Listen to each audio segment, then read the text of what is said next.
Dis hy, maak saam met my lewerkoekies. Welkom, welkom hier by Mitzel's Daily Dish. In hierdie bak is 2 gerasperde semi-cooked potatoes en 1 opgechopte onion. Nou gooi ons in 2 eiers. Meng net alles saam. So 'n teelepeltjie sout, teelepeltjie peper. Okay, of tot jou peper klaar is. Dan gooi ons in 'n klein bietjie mixed herb van salvage yard. Net so 'n halwe teelepeltjie. Klein bietjie parsley van salvage yard. Ook net so 'n halwe teelepeltjie. En ek gaan sommer net so klein bietjie paprika bygooi.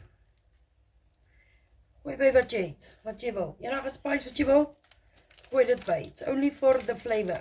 En gaan daarby 1 koppie koekmeel. That it looks like so. En dan gooi jy jou lewer by wat vir 'n uur lank in melk gestaan het. Hierdie is beeslewer wat klaar geminst is. And then you mix everything together. En dan vorm jy balletjies, patties en bak dit. As dit nog te pap is, kan jy katsboggie koekmeel bygooi. My resepie wat ek gaan Google het, dis nie my resep nie, ek het hom sommer gaan kry daar op Facebook.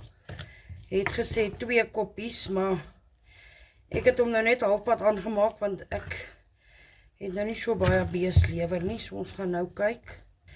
Ek dink ek gaan nog 'n halwe koppie koekmeel bygooi. Nou, daar lyk hy vir my nou bietjie beter. So dat mens net kan patties maak. And there you have it. Skep jy lepels vol in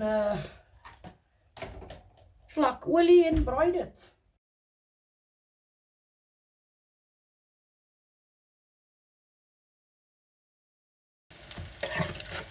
And there you have it.